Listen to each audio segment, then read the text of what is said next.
Hello guys, कैसे हैं आप लोग। वाईफाई स्टडी सर्किल में आपका बहुत बहुत स्वागत है। आइए चलते हैं, स्टार्ट करते हैं। लेक्चर नंबर 3 केमिकल बॉन्डिंग हम पढ़ रहे थे। केमिकल बॉन्डिंग में हमने 2 लेक्चर कर लिए हैं, ये लेक्चर नंबर 3 है। ओके, तो आज हम यहाँ केमिकल बॉन्डिंग का लेक्चर 3 पढ़ेंगे। इससे पहले हम आयनिक बॉन्ड पढ़ लिए हैं। आयनिक बॉन्ड दैट मीन्स कि कोवैलेंट बॉन्ड पढ़ लिए थे। आयनिक बॉन्ड का फॉर्मेशन कब होता है ये हमने देखा है। एक बार रिकॉल करा दें आपको कि आयनिक बॉन्ड का फॉर्मेशन कब होता है और कौन कौन से पीरियोडिक टेबल के एटम हैं जो आयनिक बॉन्ड का फॉर्मेशन करते हैं, वो कौन कौन से कंपाउंड बनाते हैं। ओके, और आयनिक बॉन्ड स्ट्रॉन्ग बॉन्ड होता है। अभी हम इसकी प्रॉपर्टी भी देखेंगे, आयनिक बॉन्ड और कोवैलेंट बॉन्ड की दोनों की प्रॉपर्टी एक साथ देखेंगे और इसको डिस्कस करेंगे। तो आयनिक बॉन्ड हमारा हो चुका है। अब हम यहाँ कोवैलेंट बॉन्ड देखेंगे। कोवैलेंट बॉन्ड जो नॉन मेटल होते हैं, जैसे कि आपका कार्बन से शुरू हो रहा है, कार्बन कार्बन फैमिली के, और फिर उसके बाद आपका आ जाएगा कार्बन फैमिली, फिर कार्बन फैमिली, और फिर नाइट्रोजन फैमिली, ऑक्सीजन फैमिली और फ्लोरीन फैमिली। इनर्ट गैस कोई कोवैलेंट बॉन्ड ना बनाएगा, ना तो वो आयनिक बॉन्ड बनाएगा। क्यों? क्योंकि उसके ऑक्टेट कंप्लीट होते हैं इनर्ट गैस के। इनर्ट गैस के जितने भी एलिमेंट होते हैं उनके ऑक्टेट कंप्लीट होते हैं, तो उनको किसी से नीड नहीं है इलेक्ट्रॉन लेने की, ना नीड है उनको इलेक्ट्रॉन देने की। इलेक्ट्रॉन नीड इसलिए नहीं देने की है क्योंकि उनके पास न्यूक्लियर फोर्स ज़्यादा होता है, नंबर ऑफ प्रोटॉन ज़्यादा होते हैं, वो स्ट्रांगली खींचे रहते हैं, वो अपना कंप्लीटली फुलफिल्ड होते हैं, तो वो स्टेबल होते हैं। ओके, आयनिक बॉन्ड और कोवैलेंट बॉन्ड में बेसिक डिफरेंस होता है। यहाँ पे मोर इलेक्ट्रो पॉजिटिव और मोर इलेक्ट्रो निगेटिव का एटम जब मिलते हैं, मोर इलेक्ट्रोनेगेटिव और मोर इलेक्ट्रो पॉजिटिव एटम जब मिलते हैं, तो वहाँ पे आयनिक बॉन्ड का फॉर्मेशन होता है। ये बॉन्ड जब बन जाता है और उसके बाद इसको हीट देंगे तो ये ब्रेक होगा। ओके, हाई टेम्परेचर पे ब्रेक होता है। अच्छा, इसमें आयनिक बॉन्ड में आपका बनेगा कैटायन और एनायन। कैटायन कब बनेगा? जब इलेक्ट्रॉन वो डोनेट कर देगा किसी दूसरे नॉन मेटल को जो मोर इलेक्ट्रोनिगेटिव है। और एनायन कब बनेगा? जब वो मोर इलेक्ट्रोनिगेटिव एटम से इलेक्ट्रॉन ले लेगा और वो अपने ऑक्टेट कंप्लीट कर लेगा, तो इनर्ट गैस वो भी बन जाता है एनायन, जो एनायन एलिमेंट होगा, और जो कैटायन एलिमेंट होगा वो भी इनर्ट गैस की तरह बन जाता है, मतलब स्टेबल हो जाते हैं, उसके ऑक्टेट कंप्लीट हो जाते हैं। तो आइए थोड़ा सा रिकॉल कर लेते हैं ionic bond. Okay,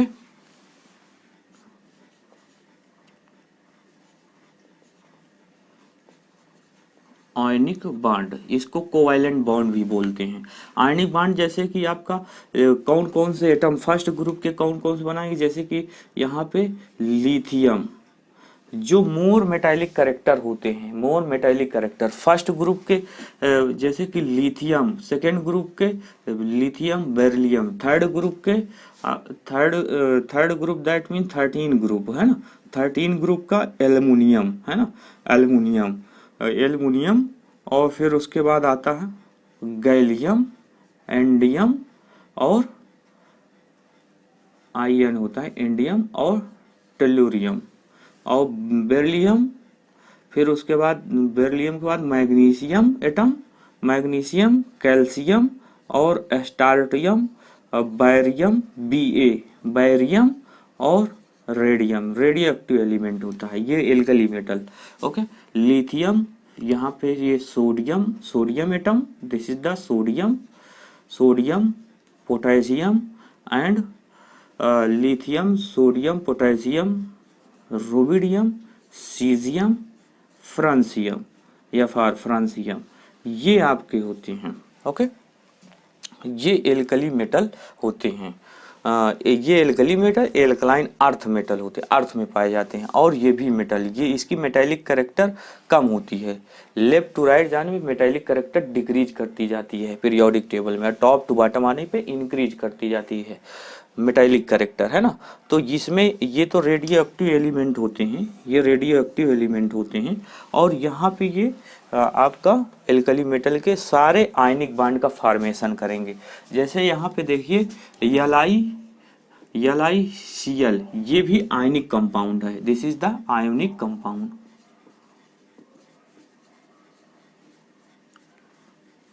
ionic compound, okay, ये आयनिक कंपाउंड LiCl, NaCl और फिर KCl, RbCl, ये क्या है, आयनिक कंपाउंड है, आयनिक कंपाउंड, ओके। तो ये और सेकेंड ग्रुप की अगर ये ब्रेक कैसे होते हैं, इसको ज़्यादा टेम्परेचर देंगे तो ये ब्रेक होगा, हाई टेम्परेचर पे ब्रेक होगा, क्योंकि स्ट्रॉन्ग बॉन्ड होता है, इलेक्ट्रोस्टैटिक फोर्स जो होता है वो स्ट्रॉन्ग होता है इसमें, ओके। तो ये Li और Cl, Li प्लस बनाएगा और ये Cl माइनस, कैटायन और एनायन में ब्रेक हो जाएंगे। यहाँ पे Na प्लस और ये Cl माइनस, यहाँ पे KCl, K प्लस और Cl, पोटेशियम आयन और क्लोरीन एनायन, और यहाँ रुबिडियम कैटायन का फॉर्मेशन और क्लोरीन एनायन का फॉर्मेशन करेंगे, ओके। अब ये आपका फर्स्ट ग्रुप के हो गए। सेकेंड ग्रुप की जरा यहाँ पे देख लेते हैं। सेकेंड ग्रुप में बेरिलियम BeCl2, जब यहाँ पे ये हीट देंगे, हीट का ये नोटेशन होता है कि हाई टेम्परेचर यहाँ पे देंगे, तो ये Be+2, क्योंकि यहाँ पे इसके पास आउटर सेल में 2 इलेक्ट्रॉन होते हैं। फर्स्ट ग्रुप के आउटर सेल में जो बैलेंस इलेक्ट्रॉन होते हैं वो 2 होते हैं, दोनों इलेक्ट्रॉन अपने डोनेट कर देते हैं, डोनेट कर देंगे तो वो स्टेबल हो जाएंगे, इनर्ट गैस बना लेंगे। तो बेरिलियम कैटायन और क्लोरीन एनायन बनाएगा, तो यहाँ पे 2 माइनस लगा देंगे, ओके। और सेकेंड बेरिलियम मैग्नीशियम MgCl2, अब इसको टेम्परेचर देंगे तो ये ब्रेक होगा, तो किसमें, Mg+2 और क्लोरीन Cl माइनस, है ना। तो कैल्शियम CaCl2, इसको भी टेम्परेचर देंगे तो ये कैल्शियम आयन बना देगा, कैटायन, कैल्शियम कैटायन और क्लोरीन एनायन, तो यहाँ पे 2 लगा देंगे, क्योंकि 2 क्लोरीन यहाँ पे 2 क्लोरीन हैं जो कि इलेक्ट्रॉन को एक्सेप्ट किए हैं। एक क्लोरीन को 1 इलेक्ट्रॉन चाहिए, क्योंकि उसके आउटर सेल में 7 इलेक्ट्रॉन होते हैं, और फिर उसके बाद 1 इलेक्ट्रॉन लेने के बाद वो इनर्ट गैस की तरह हो जाएगा, स्टेबल फॉर्म में आ जाएगा। और यहाँ पे ये जो मेटल हैं, एल्कली मेटल या एल्कलाइन अर्थ मेटल हैं, ये एल्कली मेटल में 1 इलेक्ट्रॉन, यहाँ पे ये 1 इलेक्ट्रॉन लूज करते हैं, 1 इलेक्ट्रॉन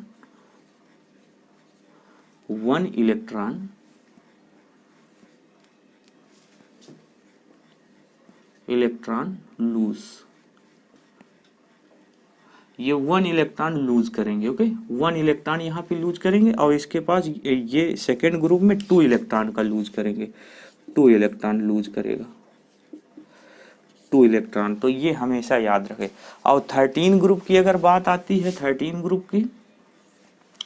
ग्रुप की यहाँ पे ये इलेक्ट्रॉन 3 इलेक्ट्रॉन लूज करेंगे, 3 इलेक्ट्रॉन लूज करेंगे, ओके। 3 इलेक्ट्रॉन लूज करेंगे, तब ये कैटायन और एनायन का फॉर्मेशन यहाँ पे होगा, किसी नॉन मेटल के साथ कंबाइंड होंगे, आयनिक कंपाउंड जो होंगे, जैसे कि AlCl3 को हाई टेम्परेचर देंगे तो ये ब्रेक होगा, Al+3 और 3Cl माइनस और GaCl3, यहाँ पे ये इसको ब्रेक करेंगे तो ये Ga प्लस और यहाँ पे 3Cl माइनस। तो यहाँ पे इस तरह आयनिक कंपाउंड होते हैं, टेम्परेचर देने के बाद कैटायन और एनायन का फॉर्मेशन करते हैं। लुईस डॉट स्ट्रक्चर से हमने इसको देखा है, और जब यहाँ पे अभी हम और देखेंगे, पढ़ रहे होंगे कोवैलेंट कंपाउंड, ये आपका आयनिक कंपाउंड फर्स्ट, सेकेंड यहाँ पे हम पढ़ेंगे कोवैलेंट कंपाउंड।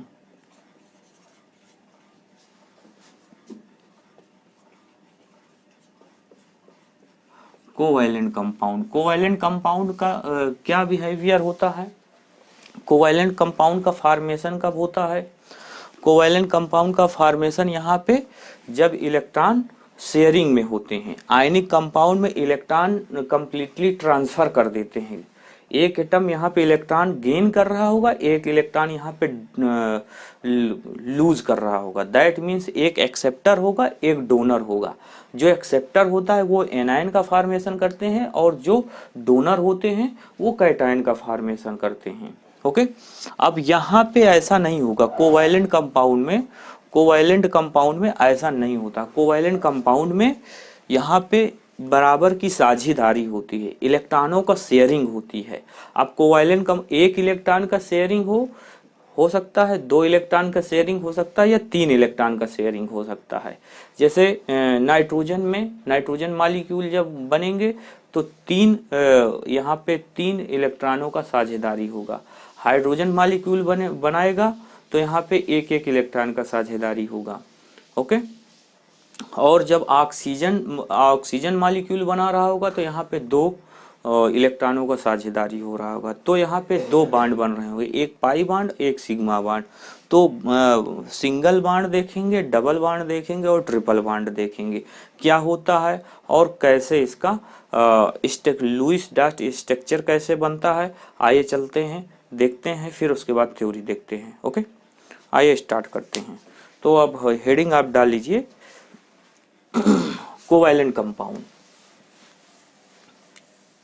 तो आयनिक कंपाउंड हमने पढ़ लिए हैं प्रीवियस लेक्चर में, इसके और डिटेल में और थ्योरी को भी आप देख सकते हैं। तो अब हेडिंग डालिए यहाँ पे कोवैलेंट कंपाउंड।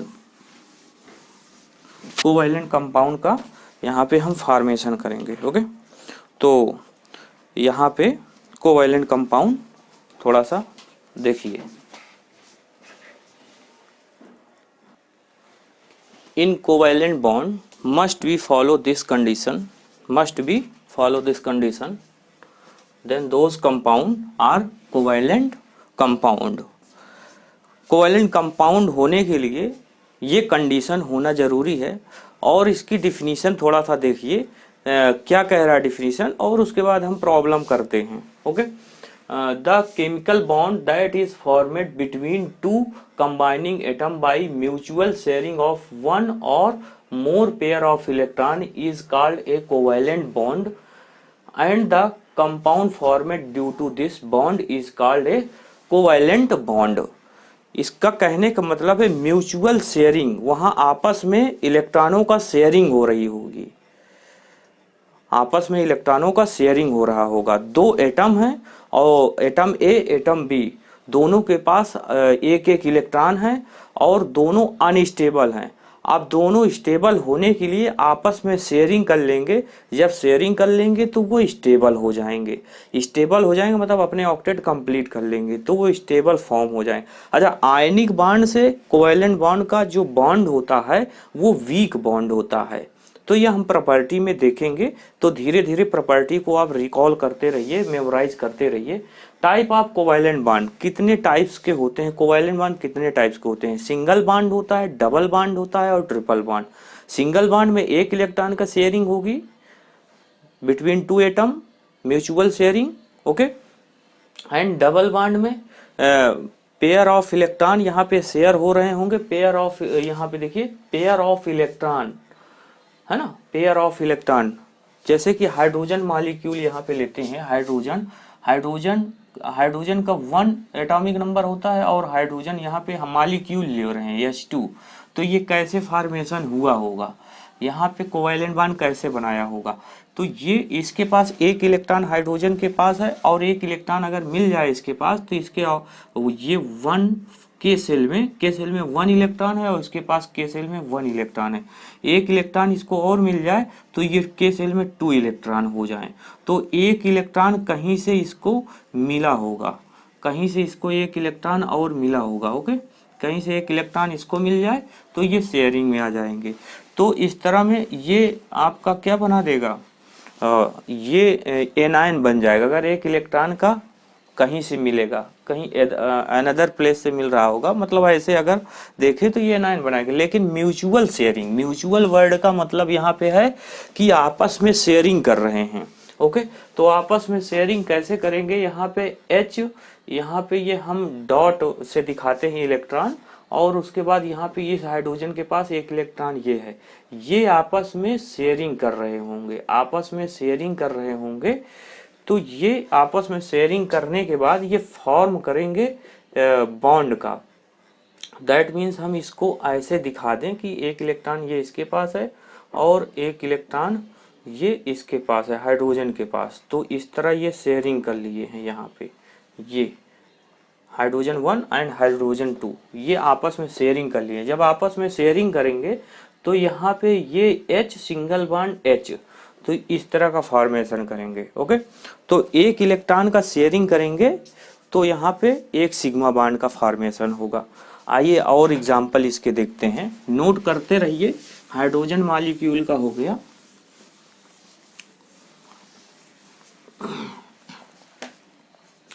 तो ये सारी चीजें आपको समझ में आना चाहिए, है ना।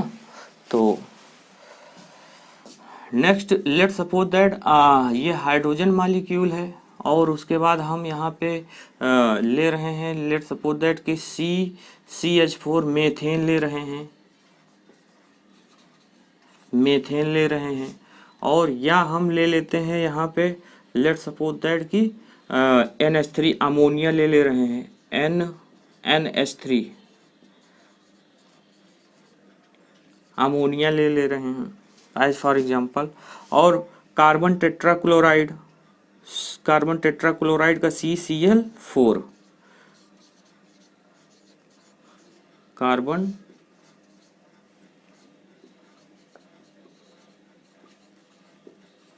Carbon tetrachloride. अब इनका हमें इसका तो आपने देख लिया है कि हाइड्रोजन एक एक इलेक्ट्रॉनों का यहाँ पे शेयरिंग किए हैं, एक एक इलेक्ट्रॉनों का शेयरिंग यहाँ पे किए हैं। तो ये फॉर्म कैसा फॉर्म किया है, सिंगल बॉन्ड का यहाँ पे फॉर्मेशन किया है। अब यहाँ पे मेथेन का देखिए, यहाँ पे ये कार्बन 1 है, हाइड्रोजन 4 हाइड्रोजन है, 4 हाइड्रोजन यहाँ पे हैं, ये 4 हाइड्रोजन है, 4 हाइड्रोजन। इसके पास हाइड्रोजन के पास एक एक इलेक्ट्रॉन है, और कार्बन के इलेक्ट्रॉन हम ऐसे दिखा दे रहे हैं क्रॉस से, है ना, यहाँ पे क्रॉस से दिखा दे रहे हैं। तो यहाँ पे ये शेयर की कर रहे होंगे, क्योंकि कार्बन का जो एटॉमिक नंबर होता है वो 6 होता है, एटॉमिक नंबर 6 होता है। जब एटॉमिक नंबर कार्बन का 6 होता है तो यहाँ पे K सेल और L सेल में, K सेल में 2 और L सेल में 4। अब यहाँ पे 4 इलेक्ट्रॉन और इसको चाहिए, 4 इलेक्ट्रॉन तो स्टेबल होगा। ये 4 इलेक्ट्रॉन किससे लेगा, इस हाइड्रोजन से लेगा। तो यहाँ पे ये इस तरह शेयरिंग कर रहे होंगे, आपस में ये कुछ शेयरिंग कर रहे होंगे। ओके, ये शेयरिंग करने के बाद ये इसको हम लुईस डॉट स्ट्रक्चर में फॉर्म में, लुईस फॉर्म में दिखाते हैं। Carbon 1 2 3 and 4, hydrogen hydrogen hydrogen and hydrogen. तो यहाँ पे इसको डॉट से दिखा दे रहे हैं। ओके, तो अब ये कार्बन के पास यहाँ से ये सर्किल ऐसे होगा, this is the carbon and this is the hydrogen. Lewis dot structure इसी के साथ आप सीखते रहिए, है ना, बीच बीच में यूज करते रहेंगे। आयनिक बॉन्ड हो या कोवैलेंट बॉन्ड, दोनों में ये चीजें यूज होंगी, लुईस डॉट स्ट्रक्चर। अब ये फॉर्म क्या फॉर्म करेंगे, यहाँ पे देखिए ये बना रहा होगा CH, ये CH4। तो ये मेथेन, ये सिग्मा बॉन्ड होता है, एक एक इलेक्ट्रॉनों का जब शेयरिंग होती है तो यहाँ पे सिग्मा बॉन्ड होता है। और अब देखिए ये कोवैलेंट बॉन्ड कब बनता है, इसकी क्या क्या कंडीशनें हैं। तो कंडीशन है both the atom should have high electronegative, high electronegative होना चाहिए, high electronegative. Okay, and both the atoms should have high electronegativity, both the atoms should have the high electron affinity होना चाहिए। हाई इलेक्ट्रॉन अफिनिटी राइट वाले periodic table में जो non metal होते हैं उनकी हाई इलेक्ट्रोनेगेटिविटी होती है, हाई इलेक्ट्रॉन अफिनिटी भी होती है। क्लोरीन का पूरे पीरियोडिक टेबल में सबसे ज़्यादा हाई इलेक्ट्रॉन अफिनिटी सबसे ज़्यादा होती है। Both the atom should have the ionization energy, high ionization energy, सभी हाई होना चाहिए। Okay, the electronegativity difference between the combining atom, जो कंबाइनिंग एटम है ये electronegativity difference either be zero और निग्लिजिबल, उनके इलेक्ट्रोनेगेटिविटी का जो डिफरेंस हो वो या तो जीरो हो या तो निग्लिजिबल हो। हाई इलेक्ट्रोनेगेटिव होना चाहिए, इसका मतलब क्या होता है, इसका मतलब जैसे कि आपका फ्लोरीन, ऑक्सीजन, नाइट्रोजन, ये कार्बन, तो यहाँ पे इसका 4 इलेक्ट्रोनेगेटिव होता है, 4 इलेक्ट्रोनेगेटिव होता है, 3.5 होता है और इसका 3 होता है, और कार्बन का यहाँ पे 2.5 होता है हाई इलेक्ट्रोनेगेटिव। लेकिन डिफरेंस जो होना चाहिए इनका करीब करीब मतलब कि निग्लिजिबल होना चाहिए, निग्लिजिबल होना चाहिए।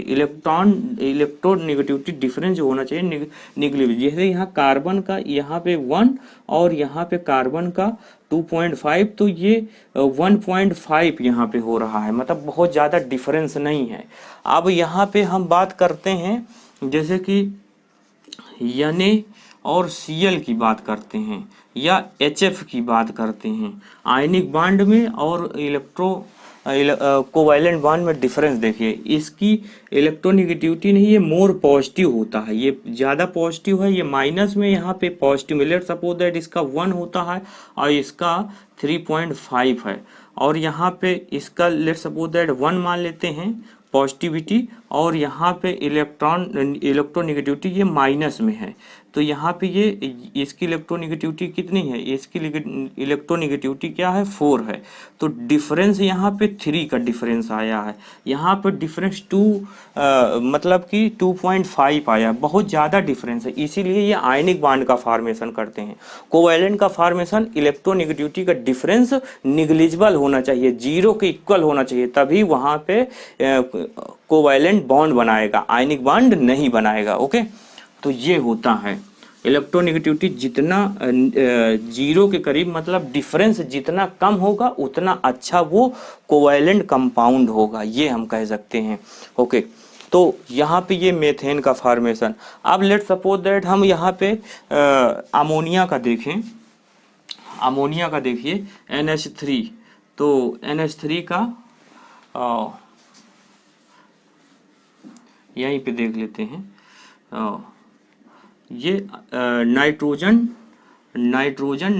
के आउटर सेल में 5 इलेक्ट्रॉन होते हैं, क्योंकि 2 और ये 5, ये 7 हो गए, टोटल एटॉमिक नंबर इसका 7 होता है। तो 1 electron, 2 electron, 3 electron, 4 electron, 5 electron. Hydrogen यहाँ पे नीड कितने इलेक्ट्रॉन के, how many number of electron are required in nitrogen atom, 3, then octet it completed, going on like a inert gas। Okay, तो यहाँ पे ये हाइड्रोजन इसके पास 1 इलेक्ट्रॉन हाइड्रोजन के पास है, तो अब ये शेयरिंग में आ जाएंगे, ये शेयरिंग में आ जाएंगे, ये इलेक्ट्रॉन 3 इलेक्ट्रॉन नाइट्रोजन के शेयरिंग में आ जाएंगे हाइड्रोजन के साथ। इलेक्ट्रोनेगेटिविटी का डिफरेंस यहाँ पे कम है। ओके, तो ये अमोनिया NH3, यहाँ पे 2 इलेक्ट्रॉन बच गए, तो इसको हम लोन पेयर बोलते हैं। क्या बोलते हैं, लोन पेयर बोलते हैं। तो ये बॉन्ड का फॉर्मेशन कैसे करेगा, यहाँ पे H और H, क्योंकि 1 इलेक्ट्रॉन का यहाँ पे शेयरिंग हुई है, तो ये अमोनिया का कोवैलेंट कंपाउंड का ये स्ट्रक्चर हो गया है। ये स्ट्रक्चरल फार्मूला है ना, किसी कंपाउंड की अगर बात करते हैं तो उसका स्ट्रक्चरल फार्मूला क्या होगा, वो ये होगा स्ट्रक्चरल फार्मूला। कार्बन टेट्राक्लोराइड की बात करते हैं, तो कार्बन देखिए, कार्बन के आउटर सेल में 4 इलेक्ट्रॉन, 1 2 3 4, और क्लोरीन के आउटर सेल में कितने होते हैं, क्लोरीन के आउटर सेल में 7 इलेक्ट्रॉन होते हैं। तो इसको 1 इलेक्ट्रॉन चाहिए और इसको चाहिए 4, तो 4 क्लोरीन इससे अटैच हो जाए और तो इसका काम हो जाए, स्टेबल फॉर्म में आ जाएगा। तो यहाँ पे हम ये कह दें कि ये क्लोरीन 1 2 3 4 5 6 7 दिस एंड यहाँ पे क्या आपको दिख रहा होगा, जरा इसको हम रब करते हैं।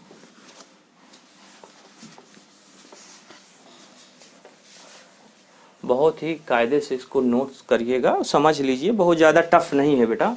तो this is the carbon, carbon है 4 electron 1 2 3 and 4 and 4 chlorine 1 electron 2 3 4 5 6 7 outer shell में, है ना। और यहाँ पे इसके पास ये 1 2 3 4 5 6 7 and this chlorine 1 2 3 4 5 6 7 and also this have 7 in chlorine atom of the outer cell 4 4 6 7 okay. तो ये 4 क्लोरीन 1 कार्बन। अब यहाँ पे इलेक्ट्रॉन ये इलेक्ट्रॉन एक इलेक्ट्रॉन इसके साथ शेयरिंग में आ जाएगा, कार्बन का एक इलेक्ट्रॉन और क्लोरीन का इलेक्ट्रॉन शेयरिंग में आ जाएगा, तो इसके ऑक्टेट कंप्लीट हो जाएगा। ये पहले 2 8 7 था, अब ये शेयरिंग में करने के बाद 2 8 8 आ जाएंगे, ये सारे 2 8 7 2 8 7 2 8 7 और यहाँ पे 2 और 4 कार्बन का 2 और 4 है। अब इसके पास शेयरिंग में आएंगे तो ये 5 हो गया, अभी और चाहिए तो ये 6 हो जाएगा। यहाँ इसके साथ शेयरिंग में एक इलेक्ट्रॉन ये और एक इलेक्ट्रॉन इस क्लोरीन के साथ। तो अब ये क्या स्ट्रक्चर ड्रॉ करेगा, यहाँ पे देखिए, अगर हम इसको और सही से इस तरह भी बनाते हैं, ध्यान दीजिएगा, यहाँ पे आपको कभी कभी दिखेगा कि इस तरह भी बनाया जाता है। तो इसको आप 1 2 3 and 4 chlorine chlorine and this is the also chlorine and this is also chlorine 1 2 3 4 5 6 7। एक बार इसको सही से सीख लें, 4 5 6 7 1 2 3 4 5 6 7 1 2 3 4 5 6 7 ये तो 1 2 3 4 5 6 7 ये है। तो क्लोरीन का आप देखिए, यहाँ पे इलेक्ट्रॉन इसको दिखा दे रहे हैं, ये इलेक्ट्रॉन इधर दिखा रहे हैं ताकि स्ट्रक्चर सही से बने। तो क्लोरीन कार्बन, कहाँ से कार्बन को 4 इलेक्ट्रॉन चाहिए, 1 2 3 4, ये 4 इलेक्ट्रॉन कवर किया है। अब क्लोरीन को 1 इलेक्ट्रॉन चाहिए, तो क्लोरीन एक यहाँ से ये कवर करेगा और क्लोरीन को एक और, तो इस तरह स्ट्रक्चर बनाया जाता है, एक दूसरे का ओवरलैप ना करिएगा, है ना। तो ये स्ट्रक्चर आपका बन जाएगा क्लोरीन कार्बन टेट्राक्लोराइड का। तो ये स्ट्रक्चर इसका बनेगा, ये लुईस डॉट स्ट्रक्चर फॉर्म हुआ है। और फिर ये क्या बनाएगा, carbon tetrachloride single single bond से ये जुड़े हुए हैं क्लोरीन एटम। ओके, तो ये क्लोरीन एटम यहाँ पे ये नोट कर लीजिए। आई होप कि समझ में आ गया होगा कि लुईस डॉट स्ट्रक्चर आपको बनाना है तो कैसे आप बनाएंगे। ओके, तो यहाँ पे इलेक्ट्रॉनों का शेयरिंग होता है इस तरह। The process by which covalent compound are converted into the ion is called ionization. अगर इसी को हम आयोनाइज्ड करना हो, है ना, this compound do not ionized but water in the water presence of water these compound also ionized as for let suppose that कि ये आयोनाइज कब करेगा, आयोनाइज कब कर रहा होगा, यहाँ पे देखिए, जैसे कि H2O NH3 CCl4 ये आयोनाइज कब करेगा। तो ऑक्सीजन का एक बार यहाँ पे देख लें, ऑक्सीजन का, ऑक्सीजन और हाइड्रोजन का, है ना। तो ऑक्सीजन के आउटर सेल में 1 2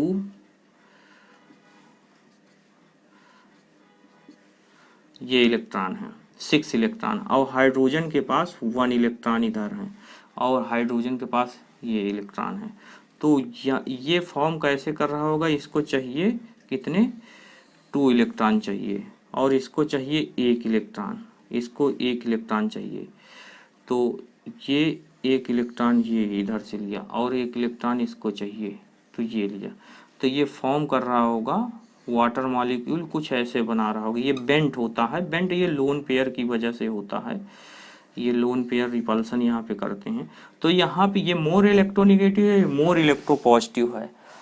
इलेक्ट्रॉन इधर को शिफ्ट हो रहे होते हैं। जो मोर इलेक्ट्रोनेगेटिव एलिमेंट होता है वो अपनी तरफ इलेक्ट्रॉन को खींचता है। इलेक्ट्रॉन खींचता क्यों है, क्योंकि वो इनर्ट गैस की तरफ बन रहा होता है। इलेक्ट्रॉन खींचने की टेंडेंसी उसके पास ज़्यादा होती है, स्टेबल होने की टेंडेंसी, लूज करने की टेंडेंसी नहीं होती, इसीलिए वो खींचता है।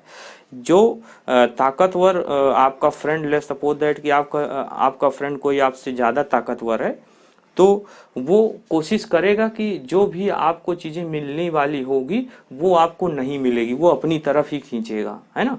तो यहाँ पे ये क्लोरीन मोर इलेक्ट्रोनेगेटिव, इलेक्ट्रॉन खींचने की टेंडेंसी इसके पास ऑक्सीजन है, क्लोरीन है, जो मोर इलेक्ट्रोनेगेटिव, नॉन मेटल जो होते हैं मोर इलेक्ट्रोनेगेटिव एलिमेंट होते हैं, इलेक्ट्रॉन खींचने की टेंडेंसी उसके पास ज़्यादा होती है।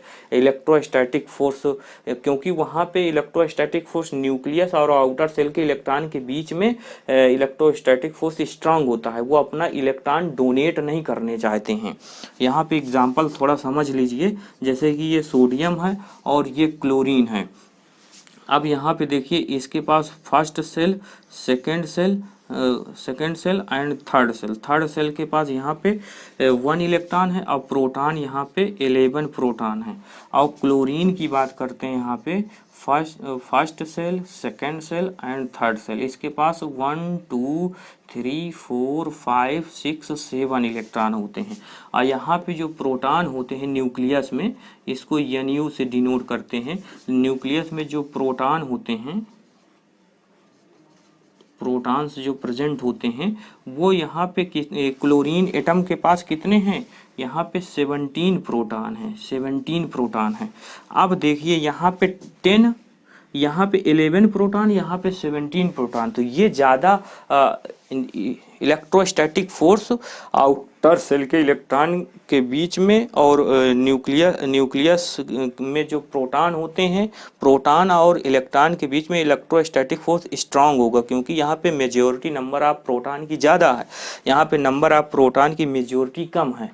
तो ये इलेक्ट्रॉन, ये इसको भी इलेक्ट्रॉन चाहिए और इसको भी स्टेबल होने के लिए इसको 7 इलेक्ट्रॉन की नीड है, क्योंकि 1 है प्रेजेंट, और यहाँ पे 1 इलेक्ट्रॉन 7 इलेक्ट्रॉन मिल जाए तो ये स्टेबल होगा, और यहाँ पे 1 इलेक्ट्रॉन मिल जाए तो स्टेबल हो जाएगा। तो यहाँ पे ये अपना इलेक्ट्रॉन छोड़ना नहीं चाहेगा, क्योंकि 17 प्रोटॉन इसको खींचे हुए हैं, 17 प्रोटॉन आउटर सेल के इलेक्ट्रॉन को पकड़े हुए हैं, बहुत तेजी से स्ट्रांगली फोर्स लगा रहे हैं। और यहाँ पे इस क्लोरीन के कंपेयर में सोडियम का फोर्स वीक होगा, तो ये इलेक्ट्रॉन, 1 इलेक्ट्रॉन ये इसको डोनेट कर देगा, तो ये बना देगा अब Na प्लस बना देगा, और ये अब Cl माइनस हो जाएगा, है ना। तो ये यहाँ पे कंसेप्ट है। तो इसी का रीजन होता है, इसमें भी यहाँ पे कोवैलेंट कंपाउंड में भी यही कंसेप्ट होता है, कोवैलेंट कंपाउंड में भी यही कंसेप्ट होता है। तो उसको हम थोड़ा सा और समझते हैं, कोवैलेंट कंपाउंड के लिए और थोड़ा सा समझ लेते हैं कि कैसे ये इलेक्ट्रॉन अपनी तरफ खींचते कैसे हैं। समझिएगा बात। यहाँ पे जैसे कि हम लेते हैं CCl4 ले लेते हैं, या हम ले लेते हैं यहाँ पे NH3 ले लेते हैं।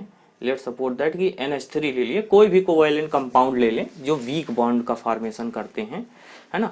नॉन मेटल मिल करके बना रहे होते हैं। यहाँ पे हालांकि ये इसका मेटालिक कैरेक्टर ज़्यादा होता है, हाइड्रोजन के पास दोनों कैरेक्टर होते हैं।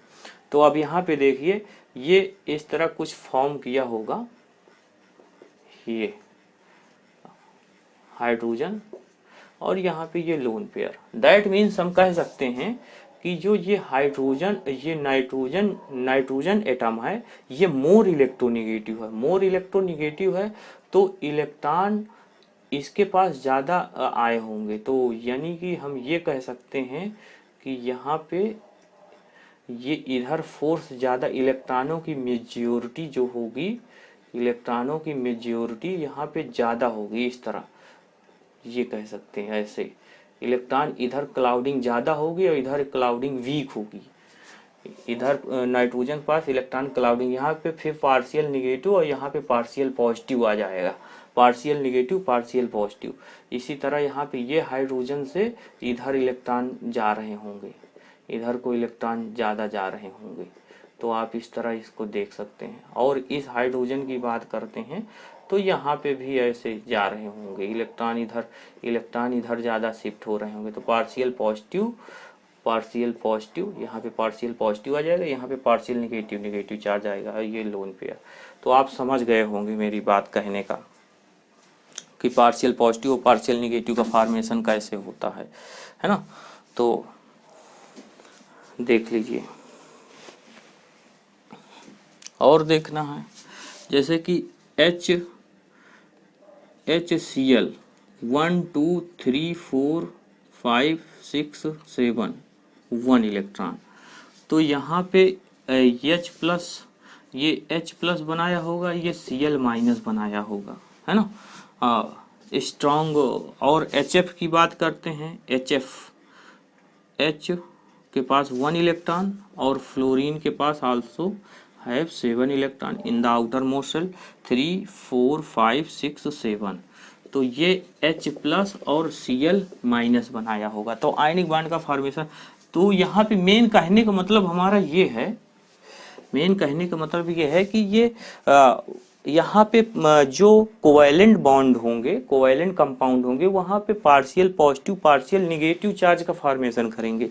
और यहाँ पे पार्शियल मतलब कि पूरी तरह से इलेक्ट्रॉन दे नहीं देते हैं, शेयर करते हैं, इलेक्ट्रॉनों का शेयरिंग करते हैं। यहाँ पे इलेक्ट्रॉन पूरी तरह से ट्रांसफर कर देते हैं। Ionic compound, this is the ionic compound,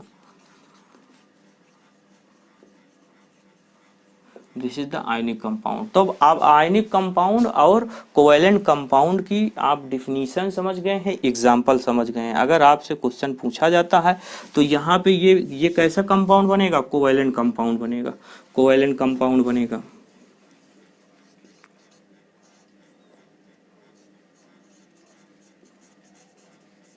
covalent compound, ये भी कोवैलेंट कंपाउंड, अमोनिया भी बनाएगा और कार्बन टेट्राक्लोराइड भी कोवैलेंट कंपाउंड बनाएगा। ओके, तो आई होप कि आप समझ गए होंगे। तो अमोनिया मॉलिक्यूल, वाटर के मॉलिक्यूल, ये सारे कोवैलेंट कंपाउंड बना रहे होंगे। आइए एक बार और थोड़ा सा देख लेते हैं कुछ चीजें।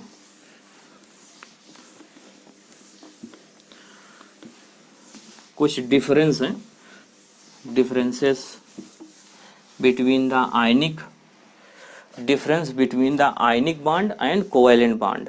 वो कैसे होते हैं, आयनिक बॉन्ड जो होते हैं वो सॉलिड बनाएंगे और कोवैलेंट बॉन्ड जो होते हैं सेमी सॉलिड, फिर उसके बाद गैसियस फॉर्म में चेंज हो जाते हैं। तो आइए कुछ एग्जांपल हम देख लेते हैं।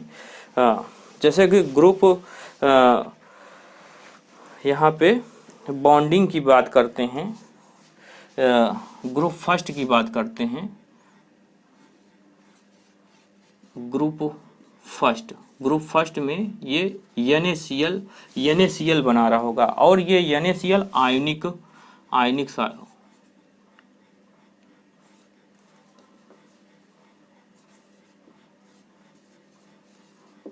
सॉलिड होगा। क्या होगा, NaCl आयनिक सॉलिड होगा। फिर ग्रुप सेकंड की बात करते हैं, ग्रुप सेकंड की बात करते हैं तो यहाँ पे ये कंपाउंड MgCl2 बनाता है, MgCl2। तो ये भी आपका आयोनिक सॉलिड होगा। ग्रुप 13 की बात करते हैं तो पार्सली आयनिक बनाएगा, या तो यहाँ पे कोवैलेंट सॉलिड कहेंगे, है ना। 13 ग्रुप की बात करते हैं, थर्ड ग्रुप या इसको 13 ग्रुप बोले, AlCl3 लाइक एग्जाम्पल। तो ये आयनिक पार्सली पार्शली आयनिक होगा, या तो ये पार्शली आयनिक होगा या इसको कोवैलेंट कंपाउंड, आयनिक कोवैलेंट कंपाउंड बोलेंगे। कोवैलेंट सॉलिड, जिसको हम कोवैलेंट सॉलिड से बोलते हैं,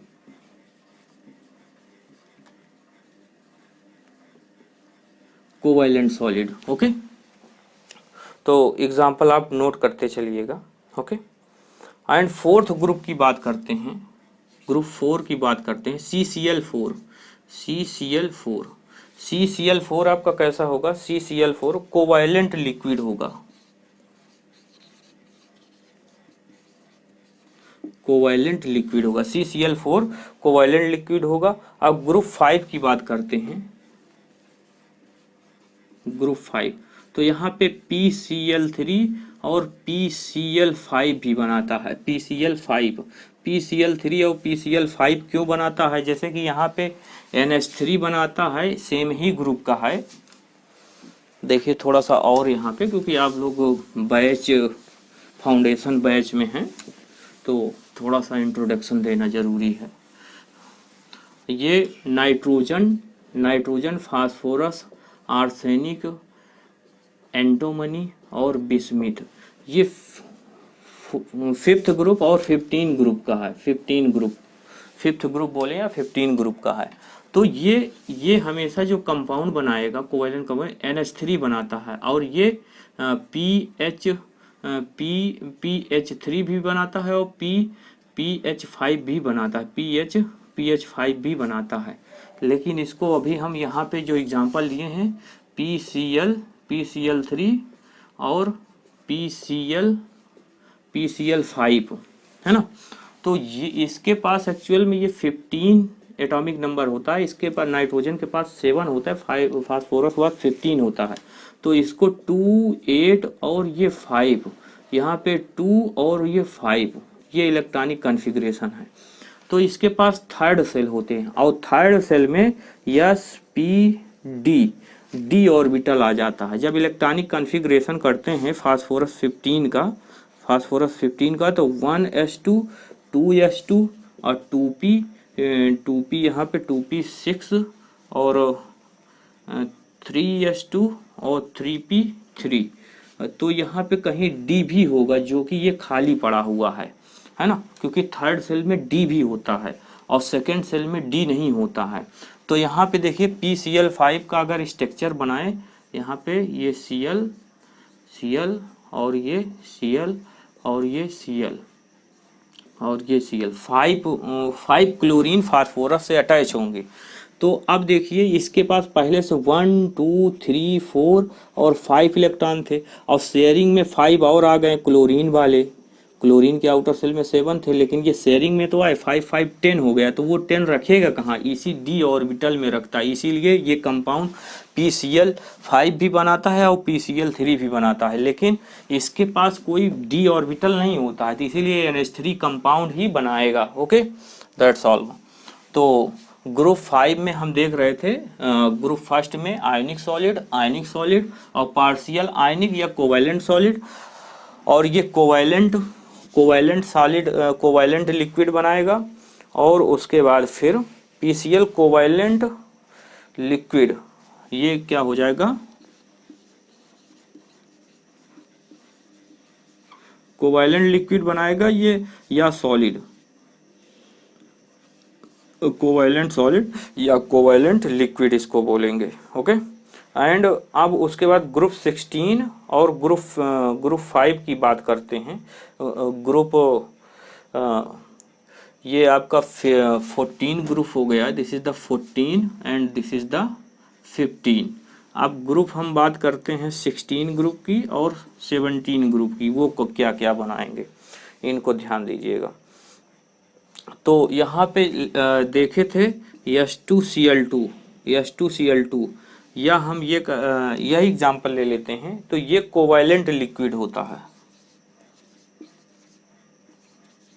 covalent, this is the covalent liquid. And 16 group में, यहाँ पे 16 ग्रुप में आपका यहाँ पे बना देगा इसका कोई 16 ग्रुप का कोवैलेंट ऐसा कोई लिक्विड नहीं बनेगा, उसमें गैसियस फॉर्म में आ जाएगा या सॉलिड स्टेट में नहीं रहेगा जब ये बॉन्डिंग करता है। अब ये किसके थे, बॉन्डिंग क्लोराइड को लेकर के कर रहे थे, क्लोराइड को, क्योंकि CCl2 यहाँ पे मॉलिक्यूल बनाएगा, यहाँ पे Cl और ये Cl, तो ये Cl2 हो जाएगा ना, क्लोरीन का, सभी देखिए हर जगह क्लोरीन ले रहे थे, यहाँ पे क्लोरीन के साथ चेक कर रहे थे। ओके, तो अब दूसरे एटम के साथ ऑक्साइड, इन्हीं सभी को लेट्स सपोज दैट ऑक्सीजन के साथ देख लेते हैं। तो नॉन मेटल और मेटल को लेकर के हम देखे हैं, तो उसके क्या आयनिक बांड कौन से बनाते हैं और आयनिक लिक्विड कौन से होते हैं, मतलब कोवैलेंट लिक्विड कौन से बनाते हैं। तो अब ऑक्साइड्स का देख लेते हैं, ऑक्साइड की बात करते हैं। ऑक्साइड की बात करते हैं तो हमने देखा था क्या, Na2O, MgO, first group, second group, this is the first group and this is the second group. और उसके बाद यहाँ पे एम्फोटेरिक Al2O3 और P2 SiO2 सिलिकॉन, है ना, क्योंकि यहाँ पे दो ऑक्सीजन के मॉलिक्यूल हैं और इलेक्ट्रॉन को ट्रांसफर कर देंगे। और ये यहाँ पे फिर उसके बाद हमने और क्या देखे थे, P2O5, P2O3 देख लेते हैं और P2O5, ओके, SO3 हमने यहाँ पे देखा था, SO3, है ना। और फिर उसके बाद सल्फर और क्लोरीन, ये Cl2O, दो यहाँ पे Cl2O7 देखे थे, Cl2O7, है ना, Cl2O7, this is the Cl2O7। अब ये क्या बनाएंगे, इनको ये दे, this is the first group के ऑक्साइड, सेकेंड ग्रुप के oxide, third group,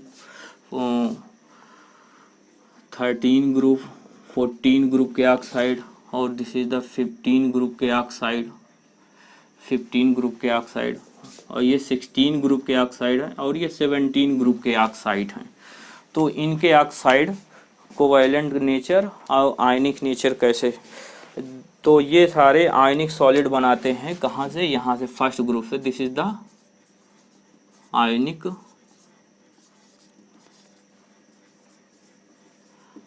solid,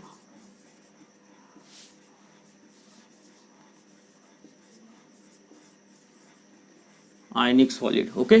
first group आयनिक सॉलिड बनाएगा Na2 die sodium oxide, magnesium oxide और Al2O3, this is the amphoteric, this is the amphoteric, Al2O3 amphoteric होता है, okay. Covalent solid, ये आपका क्या बनाएगा, कोवैलेंट सॉलिड, और ये भी आपका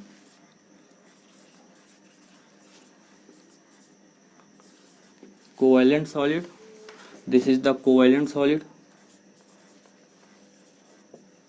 कोवैलेंट गैस है,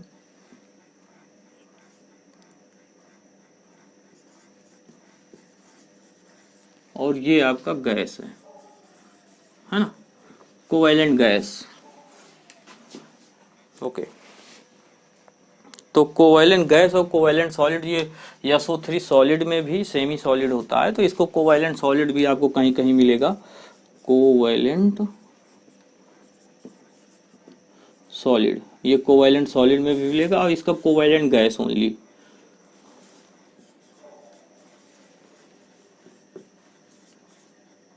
सॉरी, कोवैलेंट गैस, है ना। तो ये 16 ग्रुप का ऑक्साइड्स है, SO3 आपका 16 ग्रुप, 17 ग्रुप के ऑक्साइड, 14 ग्रुप, P2O3, P2O5, ये दोनों पॉसिबल हैं। जैसे PCl3 और PCl5 पॉसिबल हैं, वैसे ये भी पॉसिबल हैं।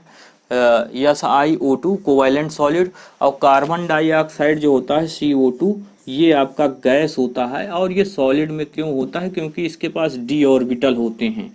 डी ऑर्बिटल थर्ड सेल में होने की वजह से ये सॉलिड स्टेट में होता है। ये ग्लास होता है। ओके, ग्लास का फार्मूला है। आयनिक सॉलिड आपका Al2O3, मैग्नीशियम ऑक्साइड, यहाँ पे आयनिक सॉलिड और ये आयनिक सॉलिड। इनको ज़्यादा टेम्परेचर की ज़रूरत होती है, हाई टेम्परेचर पे ये ब्रेक होंगे इनके बॉन्ड, क्योंकि आयनिक बॉन्ड जो होते हैं वो स्ट्रांग बॉन्ड होते हैं। आपको यहाँ पे बहुत कम टेम्परेचर पे ही इसके बॉन्ड ब्रेक हो जाएंगे। जैसे ऑक्सीजन का यहाँ पे अगर बनाए, इसका स्ट्रक्चर SO3 का स्ट्रक्चर बनाते हैं, ये स्ट्रक्चर इसका हो जाएगा। तो इसका स्ट्रक्चर कैसे बना हुआ होगा? सल्फर का यहाँ पे 1 इलेक्ट्रॉन, यहाँ पे ये 6 इलेक्ट्रॉन। ऑक्सीजन का 1 2 3 4 5 6 and this oxygen 1 1 2 3 4 5 6 and also this oxygen have 6 electron. This is the 6 electron.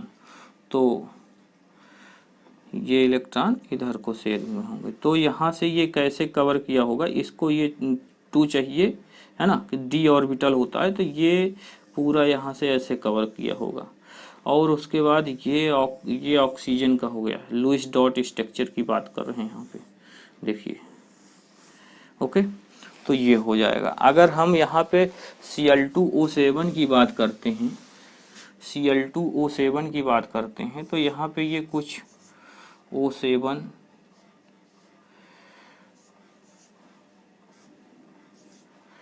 ये बनाया होगा। मतलब ये आपका लास्ट में ये 1 1 ये इस तरह कर रहा होगा, है ना।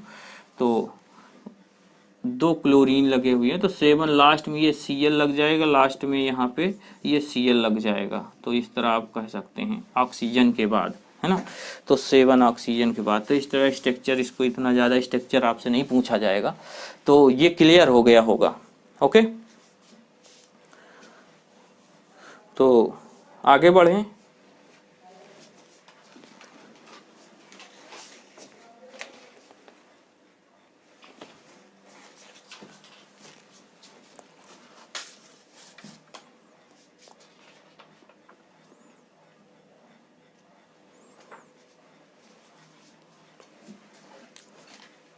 चलिए देख लेते हैं फिर।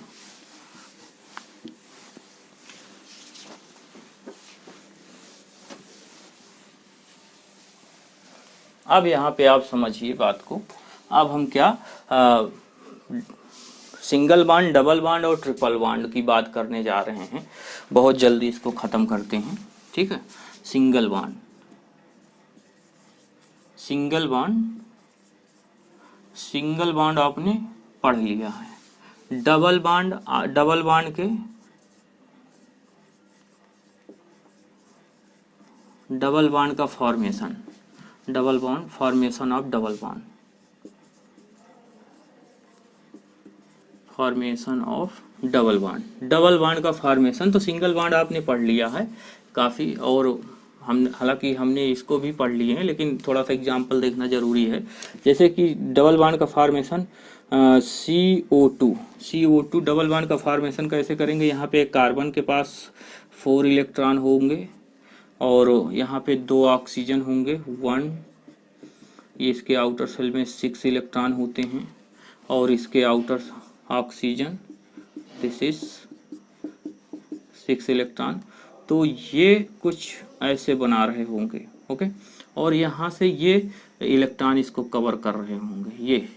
तो ये फॉर्म क्या ये बना रहा होगा? अब कार्बन डाइऑक्साइड, ये 2 इलेक्ट्रॉनों का शेयरिंग हुई है, देखिए 2 इलेक्ट्रॉनों का शेयरिंग हुई है। तो यहाँ पे ये double bond, this is the double bond, double bond. तो यहाँ पे ये एक पाई बॉन्ड होता है, एक सिग्मा बॉन्ड होता है, एक पाई बॉन्ड, एक सिग्मा बॉन्ड। और स्ट्रेंथ की बात करते हैं तो sigma bond is greater than pi,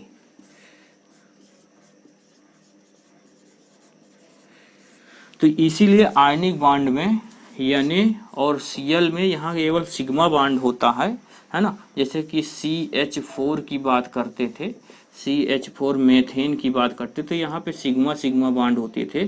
तो यहाँ पे ये इसके बॉन्ड को तोड़ना ज़्यादा हाई टेम्परेचर की रिक्वायरमेंट होगी।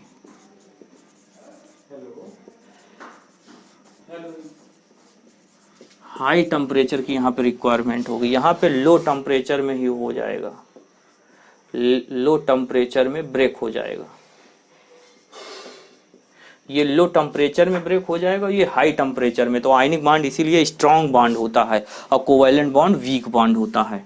ओके, नेक्स्ट एग्जांपल देखते हैं। यहाँ पे नेक्स्ट एग्जांपल देखते हैं। लेट्स सपोज दैट कि SiO2 हमने देखा है। तो ये सिलिकॉन कार्बन सिलिकॉन एक ही ग्रुप, कार्बन सिलिकॉन एक ही ग्रुप के होते हैं। तो इसके आउटर सेल में कितने इलेक्ट्रॉन, 1 2 3 और 4, और ऑक्सीजन के 1 2 3 4 5 6, और दिस ऑक्सीजन 1 2 3 4 5 6। तो ये इलेक्ट्रॉन यहाँ से इसके साथ ये शेयरिंग में आएंगे, और ये इलेक्ट्रॉन दो इलेक्ट्रॉन सिलिकॉन के और 2 इलेक्ट्रॉन ऑक्सीजन के।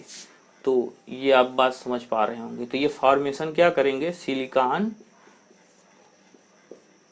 ये O2। तो यहाँ पे सिग्मा बांड पाई बांड। तो किसी को भी सिग्मा बांड, किसी को भी पाई बांड, लेकिन एक सिग्मा बांड एक पाई बांड जरूर होता है। तो आप ये चीजें सीखते रहिए, है ना, इम्पोर्टेंट है। तो क्योंकि आगे बहुत ज्यादा केमिकल बॉन्डिंग आप पढ़ रहे हैं। किसी एक, अगर एक सिंगल बांड है तो सिग्मा बांड होगा वो डेफिनेटली, लेकिन अब इसमें ये आइडेंटिफाई नहीं कर पाएंगे कि कौन सिग्मा है कौन पाई बांड है। अब ट्रिपल बांड हम देखते हैं। ओके, ट्रिपल बांड का कैसे फॉर्मेशन होता है। Formation triple bond,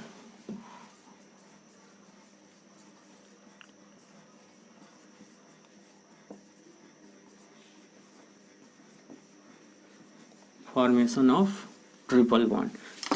triple bond का फॉर्मेशन कैसे होगा। Formation of triple bond, let's suppose that ammonia nitrogen molecule ले लिए,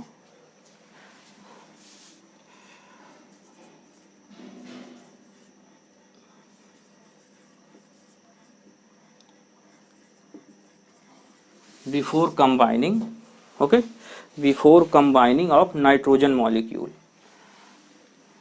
combining of नाइट्रोजन मॉलिक्यूल। ये नाइट्रोजन एक से ज़्यादा होंगे तो वो मॉलिक्यूल हो जाएंगे। तो यहाँ पे ये क्या कर रहे होंगे, नाइट्रोजन ये है, नाइट्रोजन के फर्स्ट सेल में 2 इलेक्ट्रॉन हैं और सेकेंड सेल में 5, 1 2 3 4, और यहाँ पे ये 5।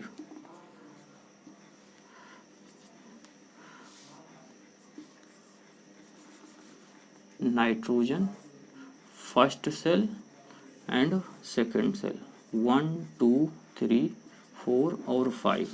तो यहाँ पे ये कंबाइन हो रहे होंगे, ये इलेक्ट्रॉन कंबाइन हो रहे होंगे before combining. Okay, electron dot structure क्या होता है, हेडिंग डालते रहिए।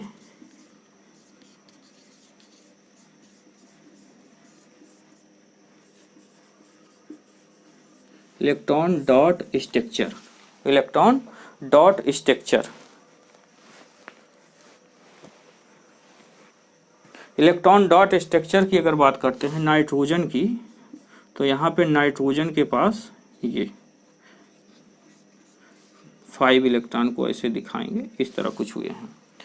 तो ये इलेक्ट्रॉन डॉट स्ट्रक्चर हो गया है। Okay, nitrogen atom and nitrogen atom, this is the nitrogen atom, nitrogen atom. Okay, clear.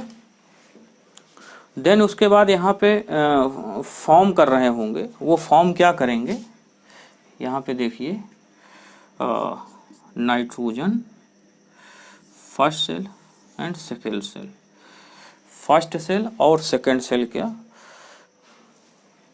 Combined हो रहे होंगे, है ना। तो 2 इलेक्ट्रॉन यहाँ पे बचे हुए होंगे, तो कुछ नाइट्रोजन ये फर्स्ट सेल एंड सेकंड, तो first electron, second and third ये इलेक्ट्रॉन, तो ये इलेक्ट्रॉन रिमेन है और शेयरिंग में 3 इलेक्ट्रॉन आ गए हैं। तो 2 इलेक्ट्रॉन ये फर्स्ट सेल में है, 2 इलेक्ट्रॉन फर्स्ट सेल में है, तो ये नाइट्रोजन मॉलिक्यूल हो गया है। तो ये कब ऐसा हुआ है? After combination.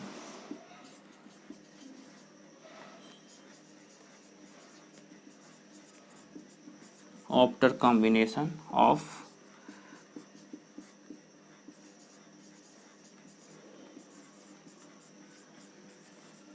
Nitrogen molecule. जब नाइट्रोजन मॉलिक्यूल कंबाइंड में आए होंगे तो इस तरह कुछ होगा। और यहाँ पे क्या ट्रिपल बॉन्ड का फॉर्म किए होंगे नाइट्रोजन दिस, तो ये होगा। और यहाँ पे ये 2 इलेक्ट्रॉन जो रिमेन बचते हैं इनको हम lone pair of electron, lone pair of electron बोलेंगे। तो this is the also lone pair. Okay, तो इस तरह आप इसको कर सकते हैं। अब यहाँ पे हम अमोनिया का देखेंगे, है ना, अमोनिया का देखेंगे।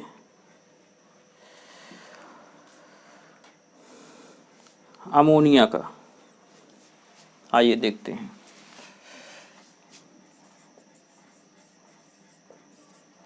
अमोनिया NH3 अमोनिया का देखेंगे। तो इस तरह आफ्टर कॉम्बिनेशन, बिफोर कॉम्बिनेशन, ये सारी चीज़ें आपको पता होना चाहिए कब क्या बन रहा है। ओके, तो आगे देखते हैं अमोनिया का कैसे बिफोर कॉम्बिनेशन क्या होगा। अमोनिया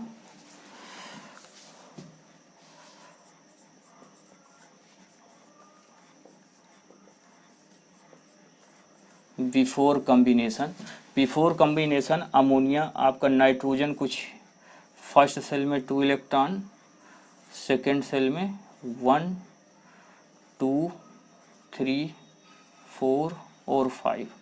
यहाँ पे ये हाइड्रोजन के फर्स्ट सेल में, और यहाँ पे ये हाइड्रोजन के फर्स्ट सेल में 1 इलेक्ट्रॉन, और यहाँ पे हाइड्रोजन के फर्स्ट सेल में 1 इलेक्ट्रॉन। ओके, तो यहाँ से ये कुछ ये शेयरिंग में, ये इलेक्ट्रॉन आउटर सेल वाले इलेक्ट्रॉन शेयरिंग में आ रहे होंगे।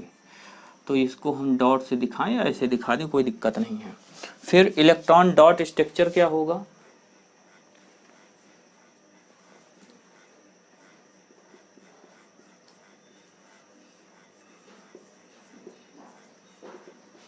इलेक्ट्रॉन डॉट स्ट्रक्चर की बात करते हैं तो यहाँ पे देखिए इलेक्ट्रॉन डॉट स्ट्रक्चर इसका क्या बनेगा, 1 2 3 हाइड्रोजन एंड हाइड्रोजन। तो यहाँ से ये है ना इलेक्ट्रॉन डॉट स्ट्रक्चर की अगर बात करते हैं तो ये इस तरह अभी कंबाइंड नहीं हुआ है, ये इलेक्ट्रॉन डॉट स्ट्रक्चर है, लेकिन कंबाइंड होगा तो कुछ ऐसे ही बना रहा होगा। तो इलेक्ट्रॉन डॉट स्ट्रक्चर है, और ये आपका क्या है, nitrogen atom, this is the hydrogen atom, this is the nitrogen atom. इस तरह आपको लिखना होगा, इसलिए इसी को बता रहे हैं। अब after combination this is the first and this is the second and this is the third।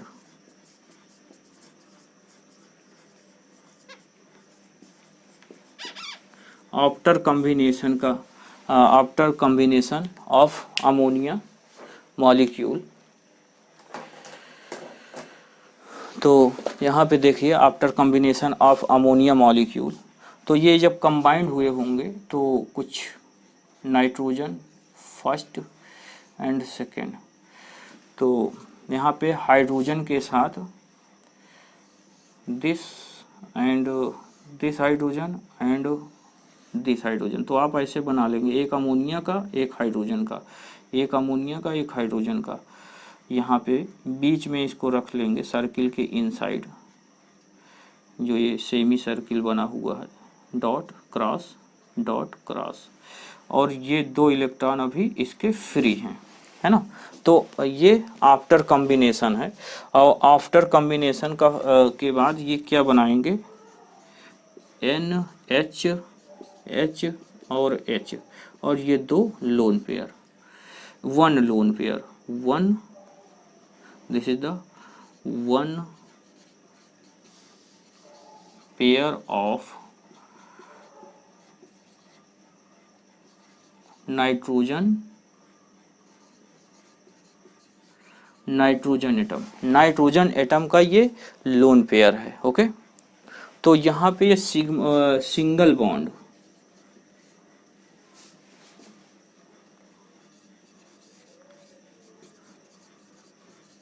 यहाँ पे सिंगल बॉन्ड का फॉर्मेशन हुआ है ना। तो कितने बॉन्ड हो गए हैं अमोनिया में, कितने बॉन्ड होंगे, सिंगल 1 बॉन्ड 2 3 बॉन्ड होंगे। अब यहाँ पे 3 बॉन्ड जो हैं वो सेम टाइप के, सिग्मा सिग्मा बॉन्ड का फॉर्मेशन हुआ है, लेकिन यहाँ पे 2 पाई और 1 सिग्मा। तो जब कभी सिंगल बॉन्ड की बात आती है तो यहाँ पे जैसे हाइड्रोजन के बीच में सिग्मा बॉन्ड, सिग्मा, इसको सिग्मा बॉन्ड बोलते हैं। ऑक्सीजन और ऑक्सीजन यहाँ पे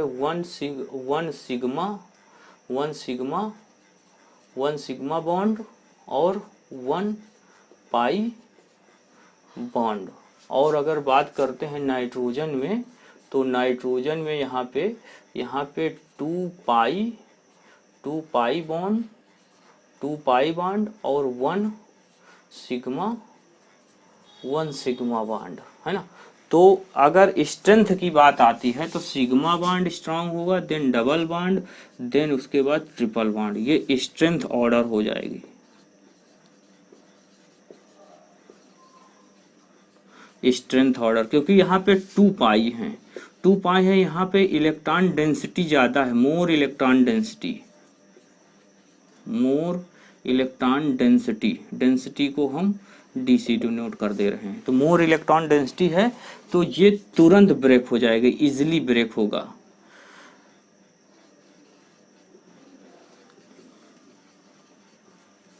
ये इजीली ब्रेक हो जाएगा, ये स्ट्रांग बॉन्ड होता है, तो ये ब्रेक तुरंत ब्रेक नहीं होगा। मतलब 25 डिग्री सेल्सियस टेम्परेचर पे अगर ब्रेक करना चाहें एक कांस्टेंट टेम्परेचर पे, तो ये पहले ब्रेक होगा, फिर ये होगा, फिर उसके बाद ये स्ट्रांग होगा, फिर ये स्ट्रांग होगा, सबसे लेस ये होगा, यानी सबसे वीक होगा। और ये